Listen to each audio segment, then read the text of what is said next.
নদীর মাঝখানে বসে আছে তিনজন মানুষ। চারপাশে শুধু পানি আর প্রকৃতি, কিন্তু তাদের চোখে অন্যরকম এক স্বপ্ন। এখানেই তারা গড়ে তুলবে এমন এক ঘর যা দেখলে বিশ্বাসই হবে না এটা মানুষের হাতে তৈরি। শুরুতেই তারা বসে নকশা দেখে নেয়, কোথায় ঘর হবে, কেমন হবে ছাদ, কোথায় থাকবে বিশ্রামের জায়গা। সবকিছু যেন আগে থেকেই তাদের মাথায় পরিষ্কার।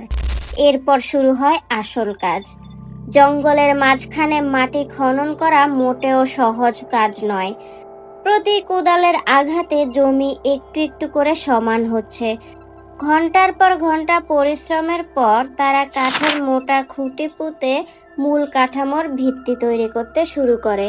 এখান থেকেই বোঝা যাচ্ছিল তারা শুধু একটা আশ্রয় বানাতে চায় না, তারা বানাতে চায় এমন কিছু যা প্রকৃতির সঙ্গে মিশে থাকবে পুরোপুরি। এরপর আসে সবচেয়ে চমকপ্রদ অংশ। বাঁশ আগুনে পুড়িয়ে ধীরে ধীরে বাঁকানো হচ্ছে। যে বাঁশ সাধারণত সোজা থাকে, সেটাই আগুনের তাপে নমনীয় হয়ে এক অনন্য আকৃতি নিচ্ছে। ধীরে ধীরে তৈরি হচ্ছে গোলাকার ছাদ। একটা একটা বাঁশ জুড়ে যেন জন্ম নিচ্ছে কোনো প্রাচীন স্থাপত্যের আধুনিক রূপ। কিছুক্ষণের মধ্যেই পুরো কাঠামো বাঁশ দিয়ে ঢাকা পড়ে যায়। এখন দেখে মনে হচ্ছে যেন জঙ্গলের মাঝে মাথা তুলে দাঁড়িয়ে আছে বিশাল এক প্রাকৃতিক গম্বুজ। কিন্তু শুধু কাঠামো বানালেই তো হবে না, এটাকে টেকসইও করতে হবে। তাই তারা মাটি, খড় আর পানি মিশিয়ে তৈরি করে বিশেষ এক মিশ্রণ। দেখতে খুব সাধারণ লাগলেও এই মিশ্রণই হবে ঘরের শক্ত দেয়ালের রহস্য।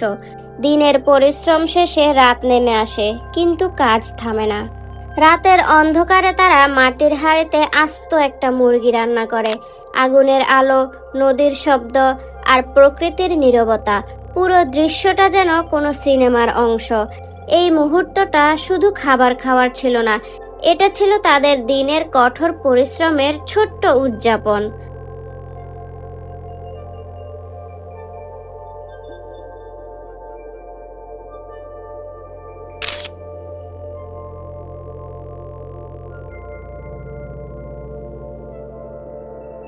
পরের দিন তারা শুরু করে আরেকটি নতুন কাজ। প্রথম ঘরের পাশে তৈরি হতে থাকে দ্বিতীয় আরেকটি গোলাকার কক্ষ। এবার ঘরের ভেতরে বানানো হয় মাটির চুলা আর সুন্দর একটি চিমনি, যাতে ঘরটা শুধু সুন্দরই না, ব্যবহারযোগ্যও হয়। ধীরে ধীরে দুটি ঘর একসাথে পুরো জায়গাটাকে অন্যরকম রূপ দিতে শুরু করে। কিন্তু আসল চমক তখনও বাকি। ঘরের সামনে তারা বিশাল একটি সুইমিং পুল খনন শুরু করে। জঙ্গলের মাঝখানে একটি সুইমিং পুল, শুনতেই অবাক লাগে, কিন্তু তারা সেটাই করে দেখায়। পুলের দেয়াল প্লাস্টার করা হয়, চারপাশে বসানো হয় বড় বড় পাথর, দেখতে যেন কোনো বিলাসবহুল রিসোর্টের অংশ।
এরপর পুরো জায়গাটা পরিষ্কার করে মসৃণ করা হয়, প্রতিটি কোণা যত্ন করে ঠিক করা হয়।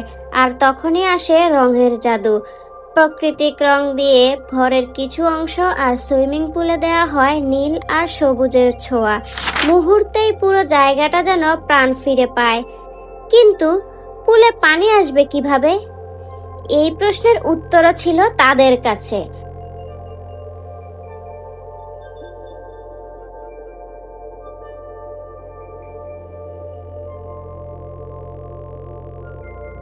পাহাড়ের ঝর্ণা থেকে বাঁশের পাইপের মাধ্যমে তারা সরাসরি পানি নিয়ে আসে পুলে।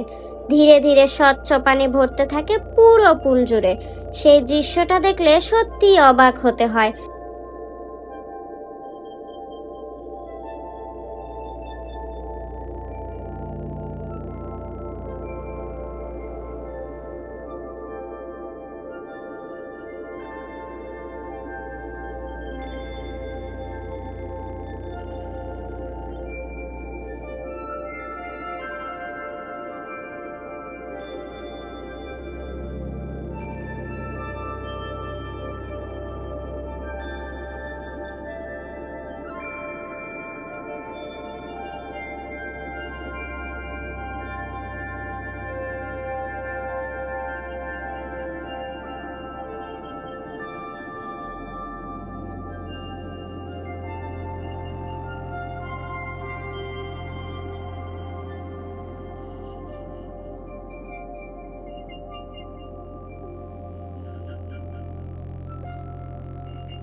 এরপর চারপাশে লাগানো হয় সবুজ ঘাস। একটু একটু করে জায়গাটা হয়ে ওঠে বাসযোগ্য, আরামদায়ক আর চোখ জুড়ানো।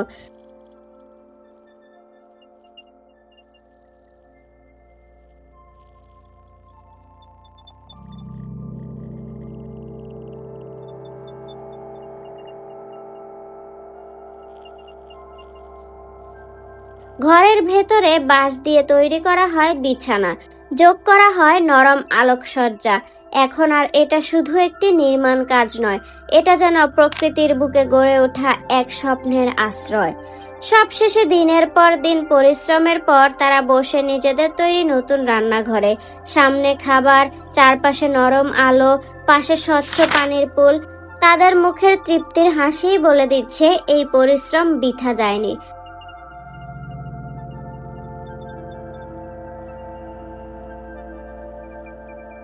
আর সবচেয়ে মজার ব্যাপার হলো এটাই শেষ নয়। এমন আরো অবাক করা নির্মাণ দেখতে চাইলে চোখ রাখুন এখানেই, কারণ সামনে আসছে আরো এমন কিছু যেগুলো দেখলে আপনি বারবার ভাববেন এটা কিভাবে সম্ভব। তাই পাশে থাকুন আর এমন অদ্ভুত রোমাঞ্চকর গল্প মিস না করতে সাবস্ক্রাইব করে রাখুন।